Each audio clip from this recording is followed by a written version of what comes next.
कि आज सच्चाई ये है कि आज इस देश के 90% लोग जिसको बाबा साहब ने दलित, पिछड़ा, अति पिछड़ा, आदिवासी और किसान कहा है, वो मजदूर हैं, लाचार हैं, बेबस हैं, गरीब हैं। शंभू सिंह जी उपस्थित है। स्वागत है।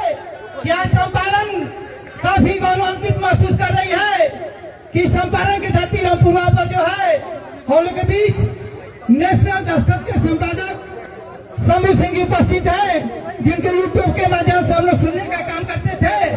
आज हम लोग के बीच जो है उपस्थित हो चुका है। यह हम लोग के लिए काफी गौरव की बात है, काफी खुशी की बात है। हम अरविंद रवि जी से चाहेंगे जोरदार नारा से हम लोग इस मंच को सुशोभित करने का प्रयास करेंगे। जय भीम, जय भीम, जय जय जय जय जय भीम, जय भीम, जय भीम। कागज खुद की करुणा हो, करुणा हो, करुणा हो, कागज खुद की करुणा हो, करुणा हो, करुणा हो, कागज खुद की करुणा हो, करुणा हो, करुणा हो। बोल 85 जय मिल निवासी, बोल 85 जय मूल निवासी, बोल 85 जय मूल निवासी, बोल 85 जय मूल निवासी। अब आपके भी जो है शंभू सिंह जी उपस्थित है, नेशनल दस्तखत, और इनके डॉक्टर उपेंद्र कुमार जी और डीएसपी साहब जो है आएंगे, सेवानिवृत्त डीएसपी साहब माला पहना कर यहाँ पे सम्मानित करेंगे। और यहाँ पे माला पहनाने का कार्यक्रम चल रहा है और बहुत ही सुंदर कार्यक्रम है। आप सभी के बीच नेशनल दस्तखत यहाँ पे उपस्थित हो चुके हैं। जय जय जय जय भीम, जय जय जय जय जय भीम। भारतीय संविधान जिंदाबाद, जिंदाबाद, जिंदाबाद। भारतीय संविधान जिंदाबाद, जिंदाबाद, जिंदाबाद। भारतीय संविधान जिंदाबाद, जिंदाबाद, जिंदाबाद। है तो वो बाबा साहब अम्बेडकर भी हैं। और अपने लिए ताली बजाइए, अपने लिए ताली बजाइए कि जितने महान पुरुष हुए जिन्होंने दूसरे का दुख दर्द बांटा इस देश में, बुद्ध हो, बाबा साहब अम्बेडकर हो, फूले हो, कबीर साहब हो, संत शिरोमणि रविदास महाराज हो, संत गाडगे हो, वो सब हमारे पुरखे हैं। तो हमें अपने पुरखों के लिए एक बार ताली बजा देंगे। अगर आप इतिहास का पन्ना उल्टेंगे तो हम बिहारी हैं, यही के हैं, लेकिन भोजपुरी नहीं आता है, इसलिए माफी चाहता हूं। तो टूटी फूटी हिंदी में बोलूंगा, जो हमारी भाषा है। मैं वैशाली का हूं और मेरे जिला में भी अशोक स्तंभ है और भगवान बुद्ध ने लंबा वर्षावास किया वहां। तो इतिहास तो बहुत कुछ है। हमारे पुरखे सम्राट अशोक हो, घनानंद हो, चंद्रगुप्त मौर्य हो, सब हमारे पुरखे थे, राजा थे। लेकिन मैं उस पर नहीं जाऊंगा, मैं बात करूंगा आज के हालात की। सच्चाई है कि आज हम गरीब हैं और जो भी मंच पर सब गणमान्य लोग हैं, डॉक्टर साहब का बहुत बहुत शुक्रिया। और चूंकि मैं सबका नाम नहीं जानता हूं तो मैं सब लोगों को जय भीम, नमो बुद्धाय, जय संविधान और जय भारत कहता हूं। हमारे पुरखे राजा थे, ये जमीन हमारी थी, ये खेत खलिहान हमारे थे, ये देश हमारा था। और जब ये देश हमारा था तो पूरी दुनिया में हमारा डंका बजता था। और जैसे आज भारत के लोग लंदन, अमेरिका, जापान, फ्रांस कमाने जाते हैं, पढ़ने जाते हैं, पूरी दुनिया के लोग वैशाली, तक्षशिला, नालंदा और विक्रमशिला आते हैं। ये सच्चाई है, ये इतिहास है। लेकिन मैं आज की बात करूंगा कि आज सच्चाई ये है कि आज इस देश के 90% लोग जिसको बाबा साहब ने दलित, पिछड़ा, अति पिछड़ा, आदिवासी और किसान कहा है, वो मजदूर हैं, लाचार हैं, बेबस हैं, गरीब हैं। इस पर बात होनी चाहिए। और मैं आपको कोई ठगने नहीं आया हूं, मैं आपको दो बातें बताने आया हूं कि आपका जिंदगी कैसे बेहतर होगा, आप अमीर कैसे होंगे, समाज में सम्मान कैसे मिलेगा। और आज जो हमारे हिस्से में गरीबी है, लाचारी है, बेबसी है, मैं लिख के दे रहा हूं, वो दो ही बातों से खत्म होगा। एक, बुद्ध के विचार। जब हम अमीर हो जाएंगे, जब हमारे पास संपत्ति होगी, जब हमारा नाम होगा, तब हमें बुद्ध के विचारों पर चलना चलना पड़ेगा ताकि हम एक बेहतर इंसान बन पाए। लेकिन अभी जो हमारी लड़ाई है कि हमारा जो शोषण हो रहा है, हमें जो मारा जा रहा है, हमारे बच्चे जो गरीब हैं, मैं आते हुए रास्ते में देख रहा हूं जहां जहां बुद्ध विहार है, जहां जहां अशोक स्तंभ है, आज भी मिट्टी के घर है, हमारे छत टपकते हैं, हमारी झोपड़ियां टपकती है। ये ना सही बात है। हमरो माए बाबू किसाने हैं, किसानों रहती हम सब गर्मजरुआ जमीन में पैदा हुए, जमीन नहीं था। आज भी हमारी माँ बकरी पालती है, हमारा 6-7 गो बकरी है, वही से वो गुजारा करती है, रोजी रोटी चलाती है। हम लोग खूब बकरी चराए हैं, भैंस पाले हैं, बैल चलाए हैं, गन्ना तोड़ने पर मार खाए हैं, अमरूद तोड़ने पर मार खाए हैं, बेर तोड़ लिए तो उसके लिए बांध के मारा है। लेकिन बात बहुत आगे नहीं निकली है। जब मैं अपने गांव की तरफ लौटता हूं तो हालात मुझे ऐसे ही आते हैं। लेकिन आपको जानकर दुख होगा कि हमारे लोग जो शहरों में बस गए हैं उनके साथ भी यही हो रहा है। जो कलेक्टर, एसपी, डीएम बन गए हैं, मुख्यमंत्री और राष्ट्रपति बन गए हैं, उनके साथ भी यही हो रहा है। आपके साथ गांव में हो रहा है तो उनके साथ शहर में हो रहा है। बस फर्क ये है कि वो लड़ पा रहे हैं, बोल पा रहे हैं, जैसे मैं आपके लिए बोलने आया हूं। सवाल है कि भाषण से क्या होगा? इससे पेट नहीं भरेगा, इससे राशन नहीं मिलेगा, बच्चा स्कूल नहीं जाएगा, घर में चूल्हा नहीं जलेगा। मैं वो रास्ता बताने आया हूं और वो रास्ता है बाबा साहेब का रास्ता। चुनाव होने वाला है। बाबा साहेब ने हम लोगों को जो सबसे बड़ा अधिकार दिया है वो वोट का अधिकार दिया है। और लिख लीजिए, अब सम्राट अशोक नहीं आने वाले हैं, बाबा साहेब भी नहीं आएंगे। अब ओकरे धर्म बचेगा, ओकरे धर्म बचेगा जेकरा हाथ में सत्ता होता है और जेकर मुख्यमंत्री या प्रधानमंत्री बनते। अब ओकरे एफआईआर दर्ज होता है, ओकरे न्याय मिलता है।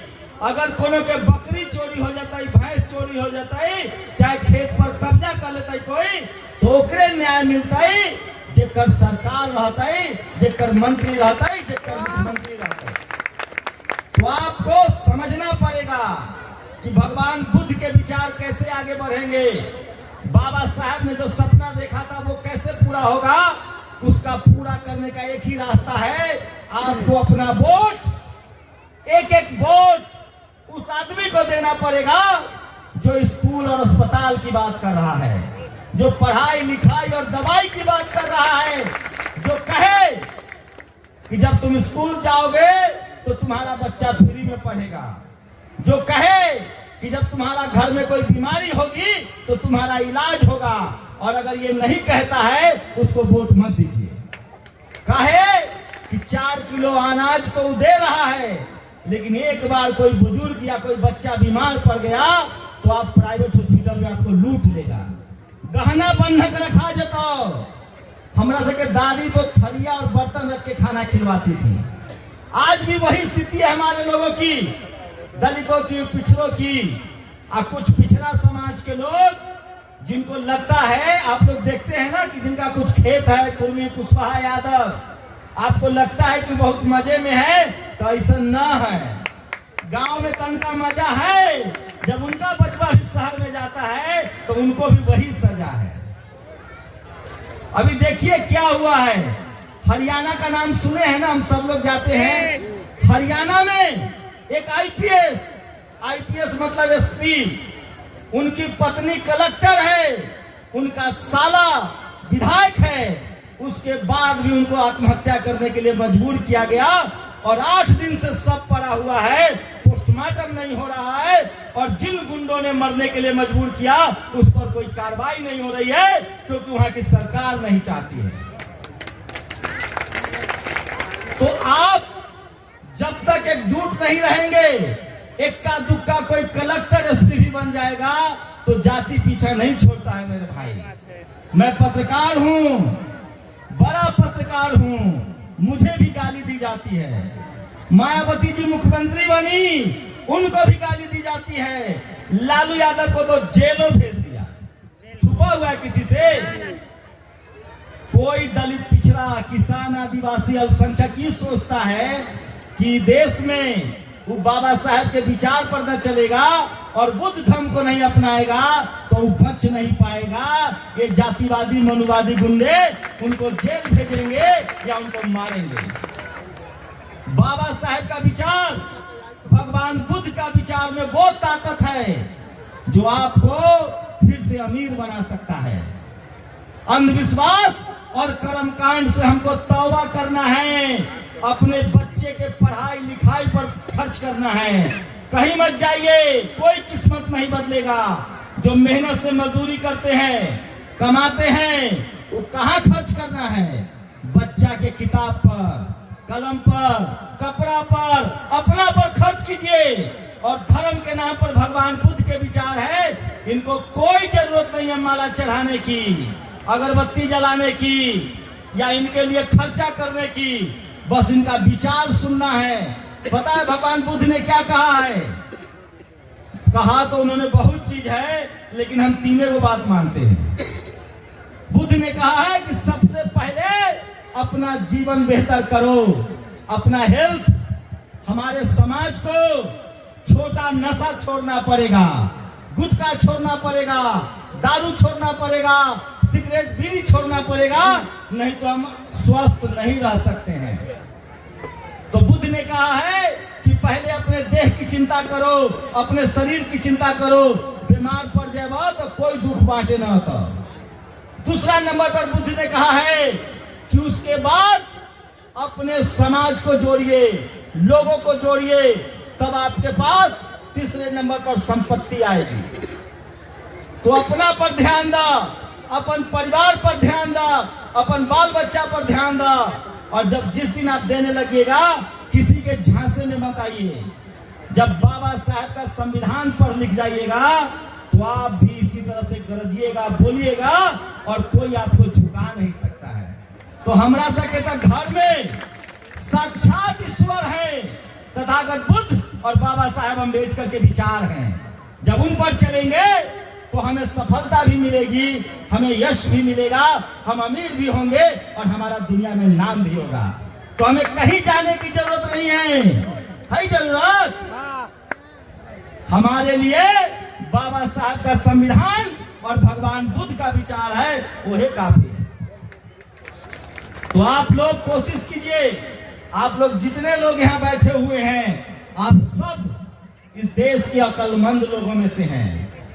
धम्म के रास्ते पर वही जाएगा, बुद्ध के रास्ते पर वही जाएगा जो पढ़ा लिखा होगा, विचारों से लैस होगा और जो अच्छा इंसान होगा। ठग ठठा नहीं है, इन्हें धोखाधड़ी नहीं है, कोई लोभ लालच नहीं है। नहीं तो बहुत बाबा सब घूम रहा है। तुमको सोचिए, बाबा लोग का करतूत हम नाम नहीं लेंगे, नहीं तो ऐसी सब बहुत पेट में दर्द होते रहता है। बताइए, इतना आदमी यहाँ बैठल है, सब आदमी हमारा 10-10 को रुपया दे बा। जब सब आदमी हमको 10-10 रुपया दीजिएगा तो हम माला माल हो जाएंगे। आपका कुछ नहीं होगा। आपको लगा कि यार 10 को रुपया गया है, यहाँ 10,000 आदमी है, 10-10 को दीजिएगा तो हमारा 1 लाख रुपया हो गया। और यही चक्कर में बाबा लोग मालामाल हो रहा है, मर्सिडीज से चल रहा है। आपको लग रहा है कि हमारा किस्मत बदलेगा। रे बाबा, तुम्हारे बोलने से अगर किस्मत बदलता तो तुम हमसे 10-10 रुपया काहे लेता? तो एकरा से सावधान रह। झाड़ फूक, ठग ठठा, ऐसन बाबा जो पैसा लेता है, इन लोगों से सावधान रहिए। बच्चे की तबीयत खराब हो तो अस्पताल ले जाइए। कहीं कोई झाड़ फूक, ठग ठठा के चक्कर में मत पड़िए। मवेशी की तबीयत खराब हो तो मवेशी के अस्पताल ले जाइए। ये छोटी छोटी बातें जो मैं आपसे करने आया हूँ, मैं कोई नेता नहीं हूँ। ये छोटी छोटी बातें हैं जो आपकी जिंदगी बदलेगी। ये बात वही आदमी आपको कहेगा जो आपकी तरह गरीबी से निकला हो, जिसको आपका दर्द पता हो। मुझे पता है, जब मैं फूस का मकान देखता हूँ, 15 मिनट पे कट लगा दीजिएगा, फिर से रिकॉर्ड शुरू कीजिए। ये भी करना पड़ता है, मेरा काम है। ये जब मैं फूस का मकान देखता हूँ ना, तो मुझे वो रातें याद आती हैं जब फूस के मकान में हम बड़े हुए रहे थे और हमारा घर टपकता था। और माँ क्या कहती थी, इधर बर्तन लगाओ, इधर बर्तन लगाओ, इधर बाल्टी लगाओ। पूरी रात और पूरा बरसात उसी बारिश के टपकने में गुजर जाता था। और खाने के नाम पर मकई के भूजा, मकई के भात, बस इसके अलावा कुछ नहीं था हम लोग के पास। जब मैं बड़ा हुआ तो इस सपने के साथ कि और कुछ हो ना हो, मेरे पास एक घर होना चाहिए। आज घर है दिल्ली में, ये बाबा साहब की देन है, पढ़ाई लिखाई की देन है और संविधान की देन है। इसलिए मैं कह रहा हूं, कोई आपकी किस्मत नहीं बदल देगा, मैं भी नहीं। सिर्फ बाबा साहब के संविधान में वो ताकत है कि आप MLA, MP, collector, SP, DM बन सकते हैं और कोई माइकल आपको नहीं बना सकता है, कोई नहीं। बाबा साहब के संविधान में वो अधिकार है जो आप यहाँ बैठे हुए हैं। नहीं तो ये जातिवादी मनुवादी गुंडे हमें सड़कों पर नहीं चलने देते थे। और इसकी वजह जानते हैं क्या है?